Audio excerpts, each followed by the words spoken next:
అందరికీ నమస్కారం. నేను మీ మౌనిక. మీకు స్వీట్ క్రేవింగ్స్ ఎక్కువగా ఉన్నాయా? కానీ స్వీట్ తినడం వల్ల హెల్త్ పాడవుతుందని భయపడుతున్నారా? అలా అయితే ఈ బాదంతో చేసిన హెల్దీ స్నాక్ రెసిపీ ట్రై చేయండి. టేస్ట్, హెల్త్కి హెల్త్. ఈ హెల్దీ రెసిపీలో చాలా హెల్త్ బెనిఫిట్స్ ఉన్నాయండి. ఈజీగా చేసుకోవచ్చు. బాదం తినడం వల్ల ఎముకల్లో బలం వస్తుంది, బెల్లంలో ఐరన్ ఉంటుంది, నువ్వుల్లో కాల్షియం ఉంటుంది.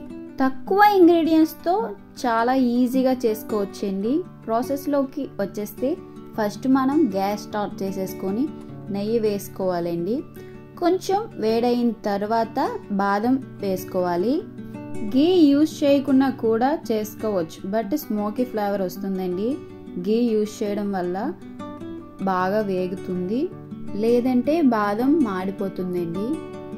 గీ యూజ్ చేయడం వల్ల బాదం మాడకుండా మంచిగా వేగుతుంది. బాదం కరకరలాడుతూ అన్నీ ఒకే కలర్లో వేగుతాయండి. మనం ఈ బాదం మొత్తాన్ని సిమ్లో పెట్టుకొనే వేగనివ్వాలండి. అప్పుడే కలర్ చేంజ్ అవ్వకుండా మాడకుండా బాగా వేగుతాయి. బాదం కరకరలాడుతూ చాలా టేస్టీగా ఉంటుందండి. ఇప్పుడు మనం బెల్లం యాడ్ చేసినప్పుడు గ్యాస్ సిమ్లోనే పెట్టుకోవాలండి, లేకపోతే బెల్లం అనేది మాడిపోతుంది.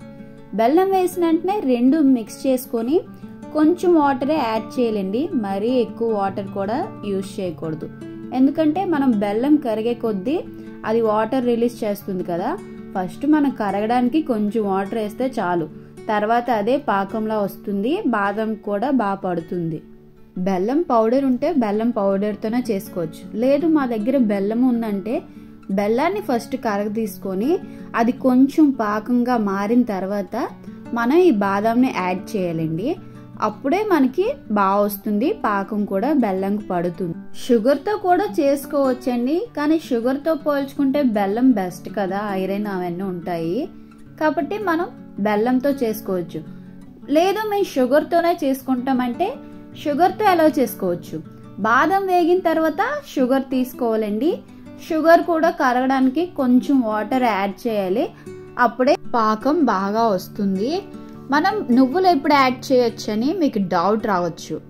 కొంచెం తేమలా ఉన్నప్పుడే మనం నువ్వులు యాడ్ చేయడం వల్ల బాదంకి బాగా పడుతుంది. ఇప్పుడు మనం బెల్లం పౌడర్తో చేస్తున్నాం కదా, బెల్లం అయితే కొంచెం దగ్గరికి అవ్వాలండి. కొంచెం తేమగా ఉన్నప్పుడే మనం నువ్వుల్ని యాడ్ చేయాలి, అప్పుడే ప్రతి బాదానికి నువ్వులు బాగా అతుక్కుంటాయండి. మనం ఈ ప్రాసెస్ మొత్తం సిమ్లోనే చేయాలండి, అప్పుడే కింద మాడకుండా బాగా వస్తుంది. చాలా టేస్టీగా ఉంటుంది. ట్రై చేయండి.